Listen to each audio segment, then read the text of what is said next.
Shut up and sit down.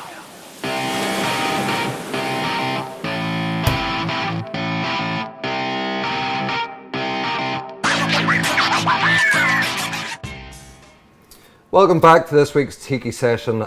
Ash, I almost think that this is like totally scripted because every week I say the exact same thing. It's the Tiki sessions, you know what it's about. Ash, how's things? I'm good. I'm delighted to have Ellen Yates here tonight. We're going to talk about all things fashion. I'm a wee bit fish out of water. I don't know much about fashion, I'm sure. I will keep you right. If anyone's seen me walking about Portrush or Portrush, they know that I shouldn't be here. So I'm so delighted to have you here and hopefully you can give me some tips. I have made you a lovely Sexton Old Fashioned. I know it's one of your favourite drinks, so I hope you enjoy and I'm delighted to have you along tonight. Thank you, yeah, really happy to be here. Great. Ellen, first of all, like Ash says, thanks very much for coming along. So we're going to go back to school to start with. You're originally from Port Stewart. Yeah. And you went to Dalriada, great school in Ballymoney. How did you find school? Did you enjoy it? Yeah, I loved school. Like, it was great. I played an awful lot of sport the whole way through school: volleyball, hockey, like basically anything. Drove my parents mad making them pick me up after school at all hours. But yeah, no, really good. And like stayed there right to upper sixth as well. Cool. So you did your A levels and all there. And what did you do at A levels? I did maths, chemistry, physics, and ancient history. Okay, this I always wonder about this. Ancient history. What were you hoping that you were going to do with ancient history? Honestly, I don't really know. I just really loved like the stories of it. Yeah. Because we did like ancient Rome and ancient Greece, Brilliant, and you did a different sort of book every year. So yeah, it was kind of like, it was supposed to be my nice light subject. Yeah. Because I was doing, maths, chemistry, and physics. Physics I swiftly dropped after lower six. I did physics at AS level and that's as far as I got. Me. Yeah, I couldn't. I was like, nope, don't need that. Horrendous. And then after Dalriada, you went off to Manchester. Yeah, so I actually took a year out before I did, like I went to uni. When I was in school, I was applying for ancient history courses because I thought, you know what, I really enjoy this and I'll get a job doing something, it'll be fine. And then I didn't get into the first choice I wanted to go to, so I took the year and completely changed my course within like 2 months. From ancient history to fashion business management. So ended up going to Man Met to do that, and then worked here for a year and then went off. So you took a year out before you went. As a teacher, or a lecturer, one thing I always say to students is, if you're taking a year out, make sure you go back to uni, because a lot of people take a year out and then they fall into whatever part-time job they have and they never go back. So what did you go traveling, or what did you do during your year out? So I actually worked in my dad's business in Zing for most of the year. Zing Design and Print, So I was just in there helping in the office, factory stuff, bit of everything. And then that year was actually when myself and my mum, Karen, we started talking about this idea of a handbag brand and whether we should do it. And it kind of all came from, it started before I finished school, when it was coming up to my 18th birthday. I had my first job in Amici. I could drive, I had a handbag, I was doing all that sort of stuff. And mum wanted to buy me a bag for my birthday, but she couldn't find anything that wasn't like really flashy or expensive, but also something that really felt like proper leather, like soft leather, because it's really hard to find that now. So that was kind of one of the sort of starting points. There was a lot of other kind of things that came together, but that was what kind of started it.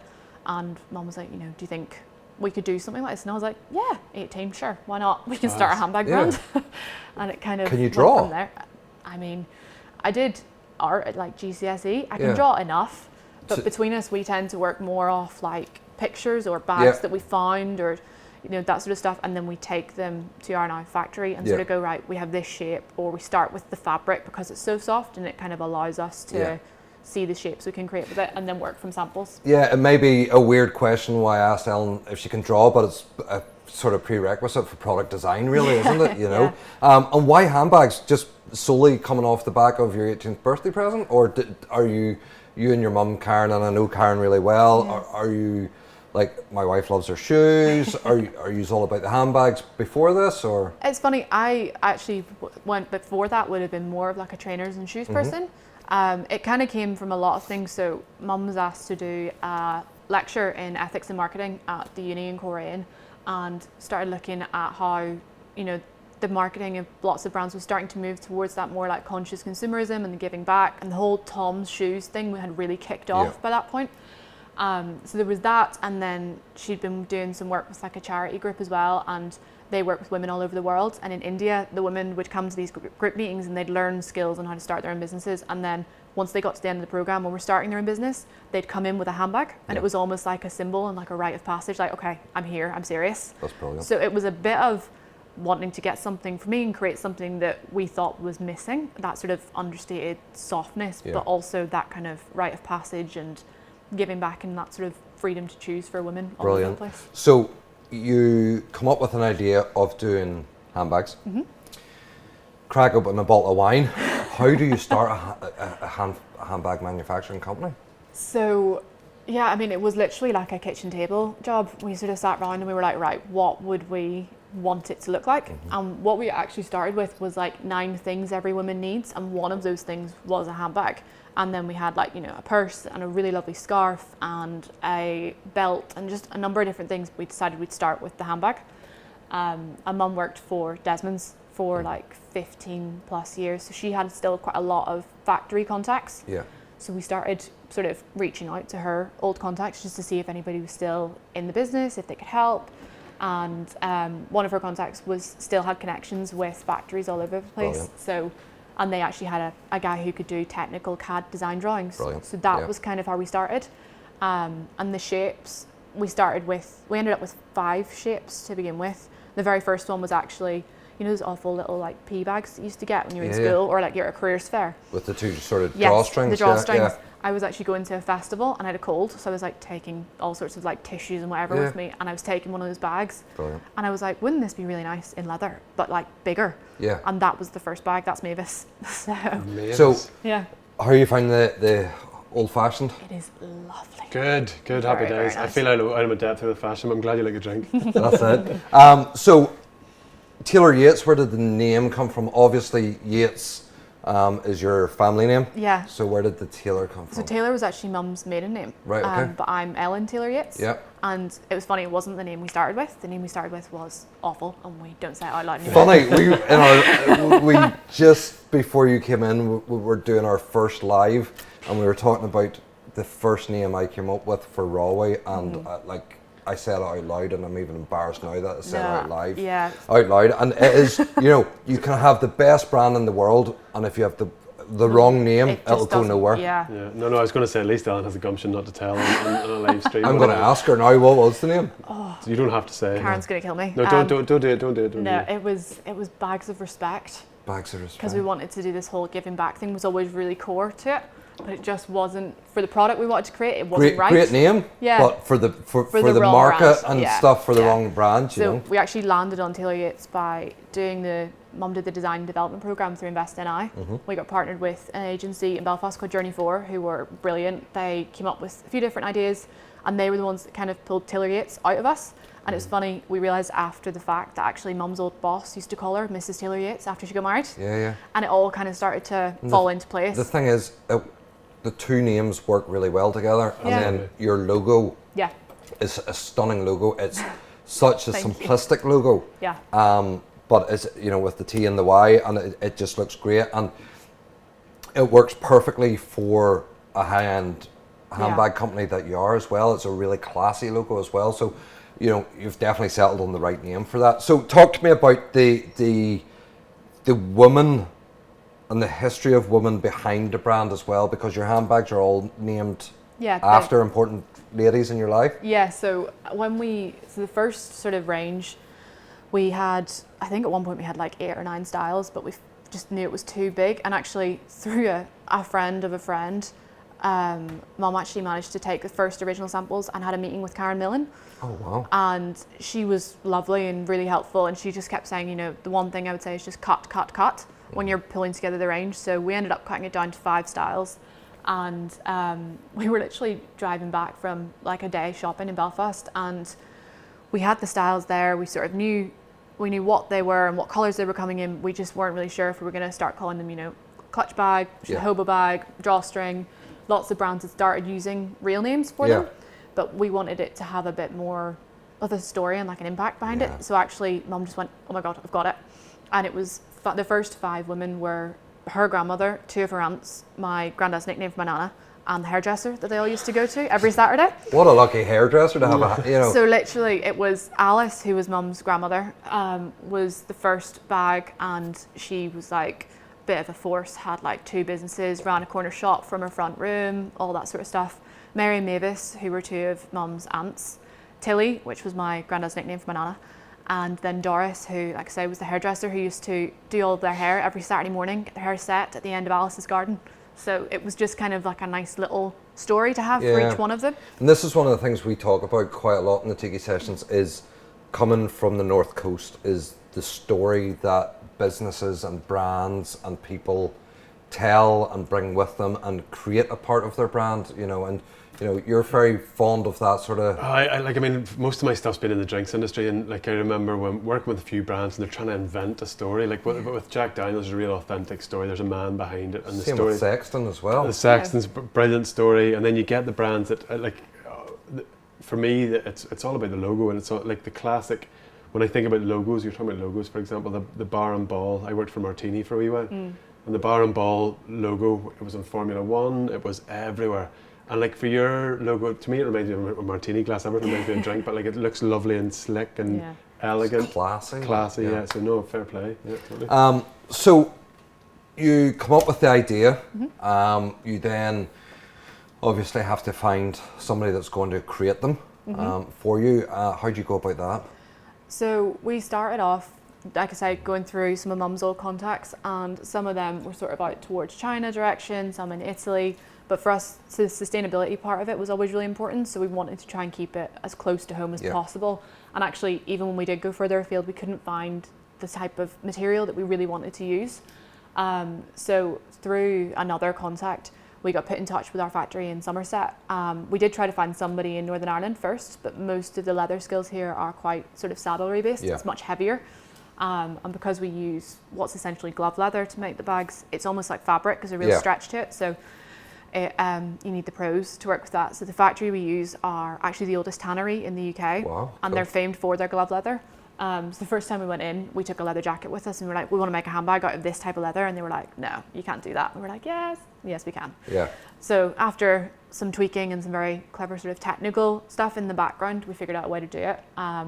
And we got in at a really good time, because obviously making in the UK is more expensive than making further away. But for us as a startup, it meant that the minimums were a little bit lower. Yeah. Whereas when we were going out further fields, they were wanting us to order 200 or 300 of a style, and it's like, we're a brand new business, we have no idea if this is even going to sell. Yeah. Whereas when we were in the UK, it was costing us more, but we could start with like 20. Yeah. So it was kind of a lot of things kind of came together for us to find them. And we were lucky we got in the door, and we did, because then they constantly have more and more, especially over the past few years, people knocking on their door. I was going to say as well, like with regards to the container issues, and obviously the last year's been weird from China.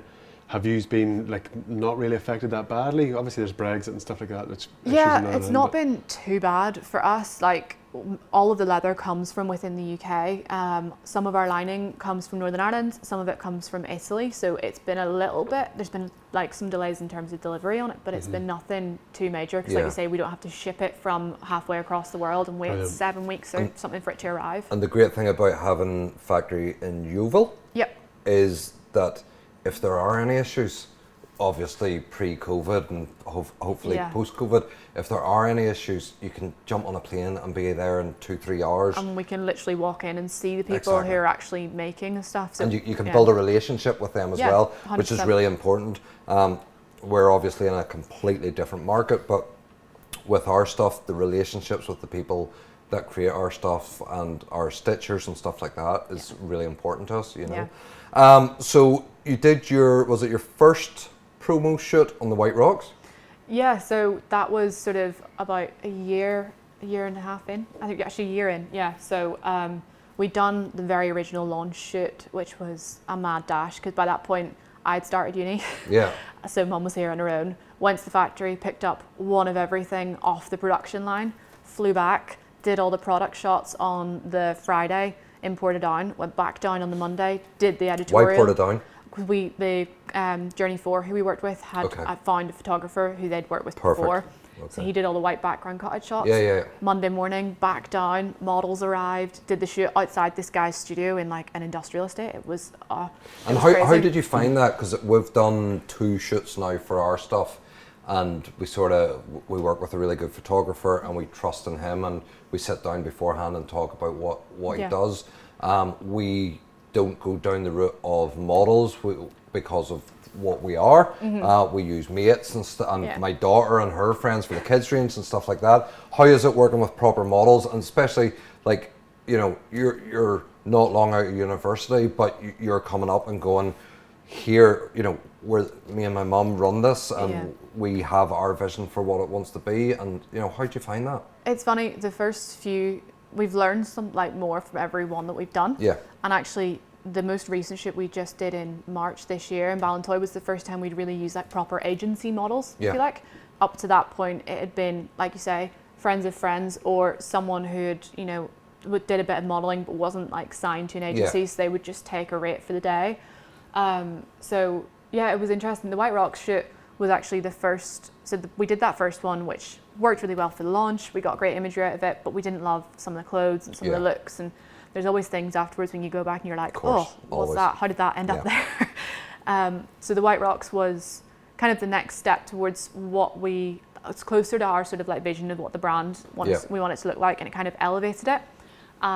So I mean, it was April when we shot that, and it was absolutely freezing. And what you can't see is the big board in the background, which was like an 8-foot by 6-foot wooden plywood board. Yeah, I was looking at that, the purple board behind them. Yeah, and I could just imagine. What you can't see is my little brother standing behind it, holding it up with gloves on. I was looking at that today when I was doing some research, and I was going, just imagine some person having to carry that down onto the beach. And stuff, so it was like me and my dad trying to like corral it over the rocks and to get down, because you know in that bit in the White Rocks where you almost go right at the far end where the little arch was to be. Yeah, that's it. So that's where we shot it. All right, so you had to go over the rocks to get to it. Yeah. God, and was it important that for your first shoot, or for your first local shoot, that it was sort of on the White Rocks and the coastal? Because they're, you know, we're very blessed on the North Coast that you can be on a beach and 5 minutes later you can be in a forest, or 10 minutes later you can be up a mountain, you know, and we are a coastal area. So was it important that shoot was coastal? Yeah, so for us a lot of the colour inspiration comes from the coast, so like the petrol blue and the storm grey and all those sorts of colours that we use.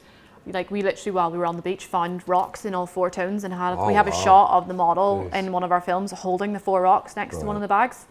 And you can't plan for stuff like that. No, not at all, but it was just one of those things where we wanted it to be local, and we wanted it to be like elevated and lovely, but also we loved the fact that, you know, it was a leather handbag brand on a beach, like a bikini brand on a beach, or a surf brand on a beach, sure, but like a leather handbag brand, it was a bit of like a juxtaposition almost. That's it. And it really sort of, again, elevated it a bit more. And once we started using that on our social and different things, that was actually how we ended up getting invited to Fashion Week through that imagery. So talk to me about London Fashion Week, and we had a quick chat before we started, and to me London Fashion Week is a dark room, the catwalk, 6'6" models walking down it, and 2 lines of A-list celebrities. Now, Ash, who did you ask?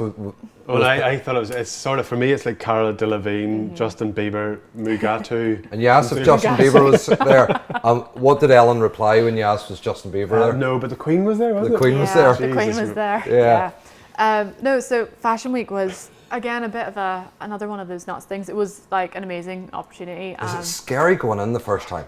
Yeah, I mean, it kind of all happened very last minute. So we hadn't even applied at that point, because we were like 18 months old. We'd sort of seen bits and pieces about it, but I was kind of the same. I wouldn't really have thought of Fashion Week as much more than like lots of shows all over London.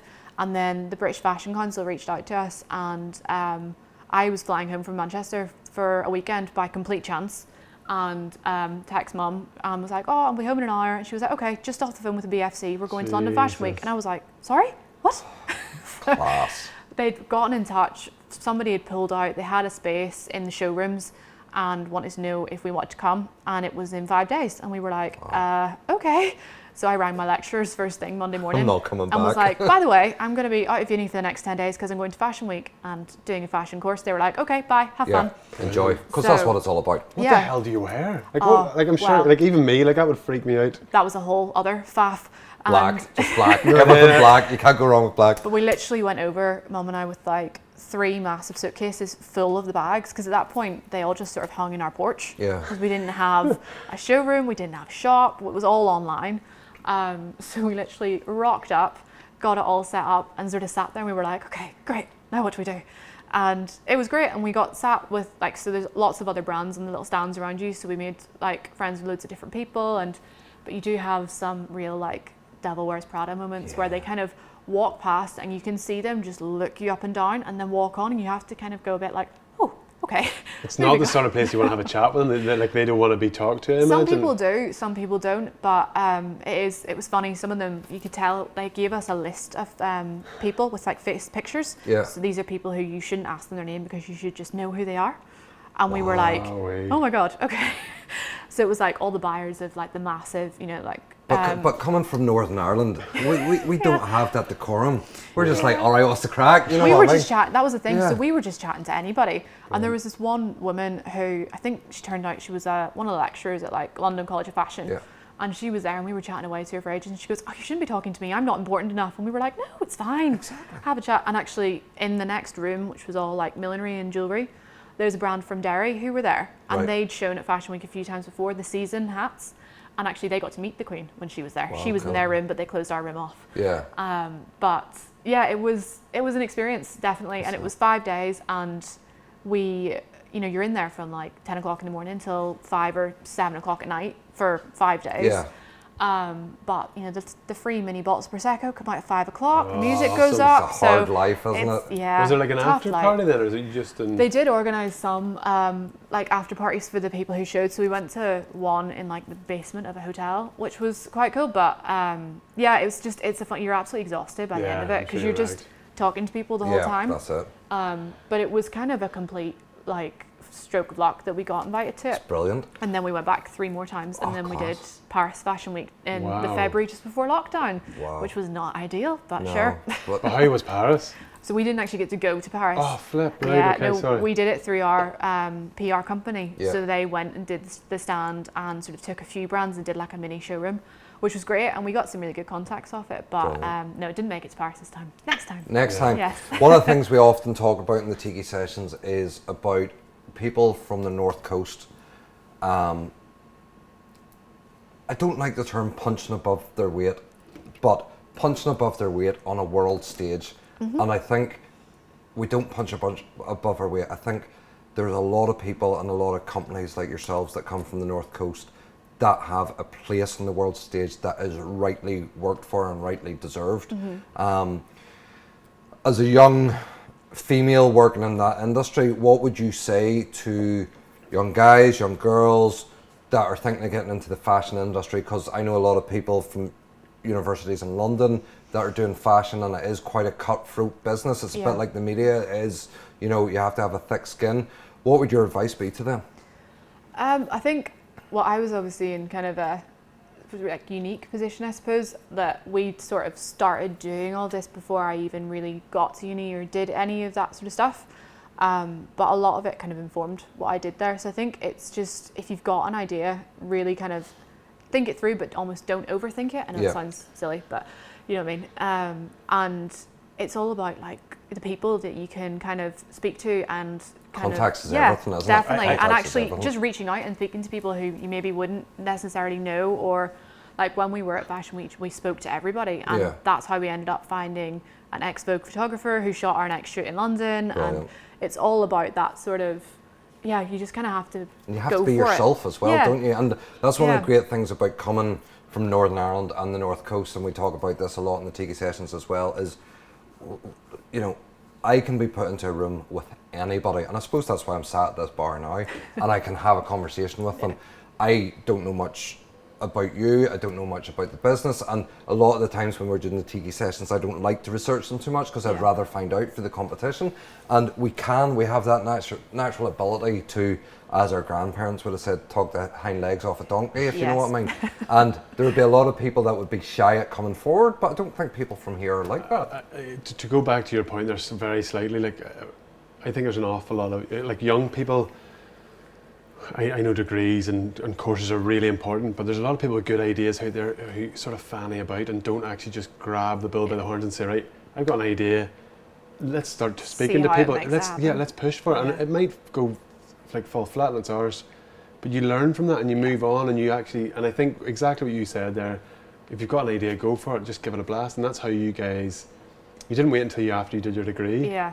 You actually were doing it while you were doing your degree, which was brilliant. Yeah, and I mean, like with social media and everything now as well, you really can kind of reach out to such a wide audience if you can kind of get that right. I mean, it's kind of, sometimes it feels like a necessary evil almost, because it can just take over when you're trying to do so many other things. Yeah, but it is great. Like a lot of our contacts that we've kind of made just throughout everything we've done, the vast majority have come via Instagram. Brilliant. Just because it's, you know, people do just send a message or like stuff and comment on things, and you kind of can build that community and like that kind of, not like a friendship almost, without actually being in the same room or even the same country as a person. We had last night, and as the live show that we've done has shown, we pre-record all of these. And last night we had a Jan's Lifestyles from Belfast down, and that whole contact was made via Instagram. So it was. And one of the things with us, and like you're already talking about it as well, one of the things is we don't have to just be North Coast, Northern Ireland centric. We want to always keep our roots, but with the modern world and the internet, and you know, we've sold stuff all over the world, as have you as well. Where can you buy your stuff then? So we have everything on our website online, which is where we started, and TaylorYates.com. TaylorYates.com. So you can look at that. He knows nothing about fashion, but he knows web addresses. No sales. We're getting it. But yeah, we can ship sort of globally. We were in Wolf and Badger in London, which is like a retail store in Coal Drops Yard. But because of COVID, then we ended up coming out of there, and then we have our own sort of studio store space in Bushmills, of all places. The metropolis that is. But listen, Bushmills is a great town, and it really is. But Bushmills is a town that is becoming more and more busy with the tourist trade and everything. It's a phenomenally international busy town now, really you know. is. And you're right on the edge of the Giant's Causeway, which is world famous and all of that. Yeah. So, have you ever thought about doing a men's range? And when I say men's range, and Ash is looking at me going, "What the hell are you talking about?" Anytime I go, exactly. Remember that scene in Friends? I think he's a man bag. But anytime I go abroad to any hot country at all the guys are walking around with I don't know what they're called, man bags. Some sort of a bag, And do you know what? Whenever I go out to a pub or whatever, you've got your phone, you've got your keys, you've got your wallet. They could potentially be handy. So have you ever thought about doing a men's range? So it is one of the things. It's on the list. We do want it to come. So we want to eventually get into like clothing for male and female audiences, but also just for anyone, like he, she, they, them, whoever wants to wear it. At the minute, it's funny. We always get told our bags are quite not masculine, but they're not overly girly.